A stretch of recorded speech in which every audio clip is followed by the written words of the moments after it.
Welcome to Waters World. I'm Jesse Waters. The media is getting nervous. That's the subject of tonight's Waters Words. The Democratic debate was awful. Bunch of boring losers with bad ideas. I had to watch it because I get paid to. And here's what I learned. Democrats want to bribe terrorists, not kill them. Whenever there's a threat to America, their only answer is to, quote, bring people together, whatever that means. They know nothing about trade. They say Trump's bad on trade, but then they vote for his trade deals. Profits are bad, except when donors give their profits to them. Then that's good. Gasoline is evil. We're going to get rid of gasoline when they're president. Not sure how I'm going to fill up my tank or what I'm going to fill it up with. They won't tell you that. And finally, we need free government-run daycare. Like anyone on stage would give their newborn to a government worker for the whole day. The government couldn't even guard Jeffrey Epstein, the most important person in U.S. custody. And you trust them to guard your baby? Wait until Trump faces off against these guys. He's going to chop them into pieces, and he's going to smile doing it. He's even cockier and looser now than he was when he debated Crooked.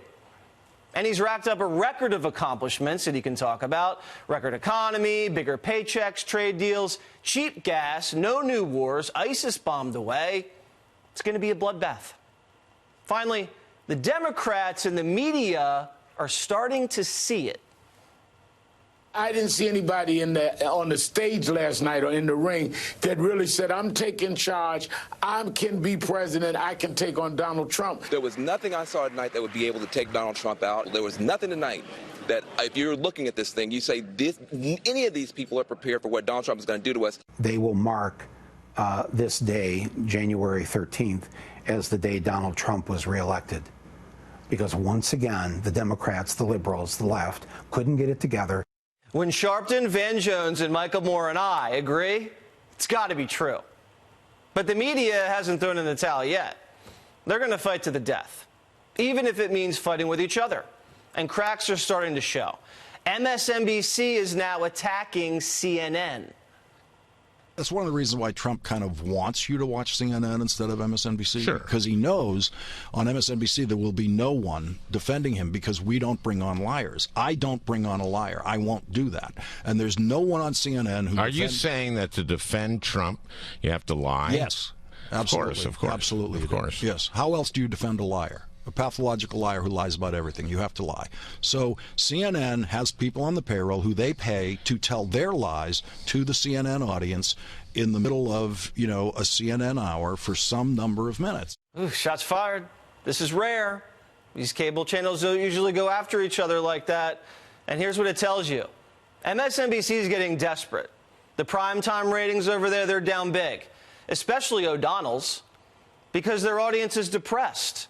They've been lied to too many times. No collusion, no high crimes. That takes a toll on you. Now, CNN, they've ticked up a little bit during impeachment. And yeah, once in a while, they'll put a Republican on. Once in a while, they'll have one guy on or one White House official on defending Trump. MSNBC can't accept that. MSNBC can't tolerate debate. They're intolerant. Anything they disagree with is a lie. So MSNBC won't interview a guest who believes Trump's doing a good job for America. They shut down conservatives. It's cable news totalitarianism. Liberals can't debate you, so they silence you. You see that in social media, on college campuses. Does Lawrence O'Donnell sound like a man confident in his ideas? No. He sounds scared to me. That's what's happening. They're running scared because Trump's winning. They hate to admit it. Some have the guts to say it, like what we showed you. Others, like Lawrence, they just try to hide it from their audience. MSNBC doesn't put on liars. Their own anchors lied about collusion for 3 years. Or how about this? Lawrence was practically giddy about hosting this liar. Sitting beside me right now, I'm not going to let you cheat. You have to guess. And hint, his name is Michael Avenatti. Now, that liar is behind bars today. He lied about Kavanaugh, gang raping people. He lied to investors, to creditors. He stole from his clients. He's bankrupt. Busted for extortion. MSNBC is so gullible, they're filled with so much rage, they just get played. Now MSNBC is trotting out another liar facing hard time. A guy named Lev Parnas, or whatever. He's supposed to be the next silver bullet to take out Trump. Remember? Full of bombshells, bombshell after bombshell. This guy's changed his story a dozen times.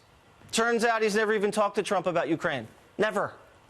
Even CNN had to call BS on MSNBC. We can't ignore Parnas has a serious credibility problem. He's under indictment for campaign finance charges. The foreign minister of Ukraine told CNN's Christiana Mapur that he doesn't trust a word Parnas is saying. And yet I see people out there in social media, Democrats, acting as if this guy is the second coming of Theodore Roosevelt or something. So, more shooting inside the liberal media tent. Go at it, boys. We'll just sit back and see it for what it really is. The left getting more desperate, the more it looks like Trump will get reelected.